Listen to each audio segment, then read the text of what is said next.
গুড় ভালো ভালো লাল গু রাতের বেলা বাসায় চলে যেতাম এখনই, কিন্তু আমার খুব ঘনিষ্ঠ একজন বন্ধু, ও আবার এক প্রকারের জুস খায়। আসলে এটাকে জুস বলা যাবে না, জুস বললে তো আমরা ইউজুয়ালি ফলের জুস বলি। এটা বাংলা জিনিস তো, মানে দেশি ইনগ্রিডিয়েন্টস দিয়ে বানায়, সো এটাকে শরবত বলতে হবে। ওইটা খাওয়ার জন্য যাইতেছি। এগুলা আগে আমার কাছে খাইতে একটু লাগতো, কিন্তু একদিন এটার উপকারিতা আমি নিজে দেখছি। মানুষ তো এটা নিয়ে হাসাহাসি করে, এই কারণে এটা অনেকেই খায় না, বা অনেকে খাইলেও গোপনে খায়। তো এইটার একটা গোপনে খাওয়ারও একটা বিষয় আছে, হয়তো অনেকেই এতক্ষণে বুঝছেন যে কেন এই জিনিসটা গোপনে হয়, কোন জিনিসটা খাইতে পারে। আবার নেশা জাতীয় দ্রব্য ভাইবেন না কেউ, নেশা জাতীয় কিছু না। তবে কি গোপনে খাইতে পারে এটা অনেকেই হয়তো বুঝে গেছে এতক্ষণে। যাই হোক, আমার এই ফ্রেন্ডটা ও রেগুলার খায় কোনো একটা কারণে, আমাকেও আগে খাওয়াইছে। তো আমি প্রথমবার যেদিন খাইছি ওই দিন আমার কষ্ট ছিল অনেক, আমি খাইতে পারি না ঠিকভাবে, একটু অন্যরকম লাগে, এটা সবাই খাইতেও পারে না। তো ও আবার রেগুলার খায়। অনেক দিন পরে আজকে আমাকে জোর করে নিয়ে যাইতেছে, আমি বাসায় চলে যেতাম, শরীরটা ভালো না, খুব জোর করতেছে যে ওই জায়গায় যাবে, ওইটা খাবে আবার। তো যাচ্ছি ওদের সাথে, আজকে অনেকদিন পরে ওই দোকানটায় যাব।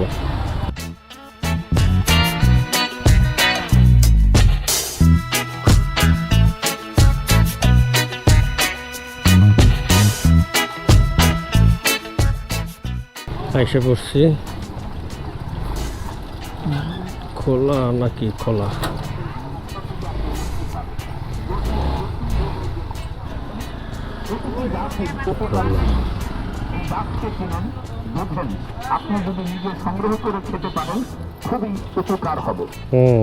এতক্ষণে সবাই বুঝে গেছে।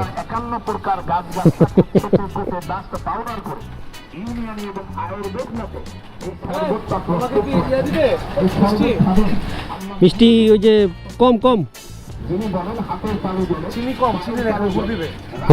গুড় ভালো ভালো, লাল গু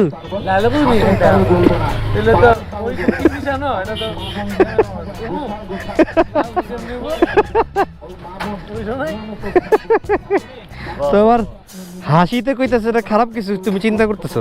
প্রতি মাসে একবারই তুমি লাল গু 50 টাকা 15 দিন, বড় প্যাকেট 1 মাস 20 টাকা, স্পেশাল 30 টাকা।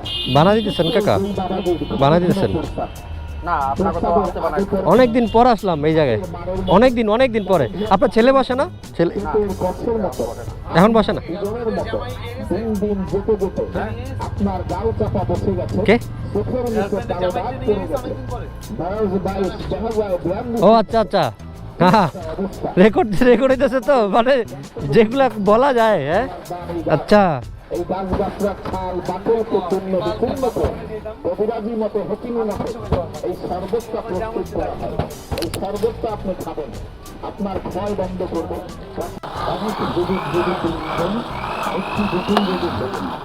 বিশেষ করে প্রবাহ আর মহিলাদের বেলায় বলা হয় সুতিকা বিকুরিয়া। কেউ আবার অন্য কিছু মনে করেন না, এটা একটা ভেষজ ওষুধের মতো কাজ করে, পেট ক্লিয়ার রাখে। আমরা যে খাইছি কি কি দিচ্ছেন এটাতে? অ্যালোভেরা, এই শিমুলমল দেয় না, এটা অ্যালোভেরা আর এই মশলা কালমাখানা এই সব করে বসি আমরা তিল আচ্ছা এটা দেন নাই, শিমুলমল দেন নাই। আমরা সাধারণত নদীতে ব্রিজ দেখছি যে মাটি সরে গেলে পিলারটা ঝুলে থাকে, বা ঝুলন্ত ব্রিজ, দুই পাশে দুইটা দড়িতে আটকানো থাকে। এই প্রথম ঝুলন্ত বেঞ্চ দেখলাম, দুই পাশে আছে, মাঝখানে ঝুলন্ত।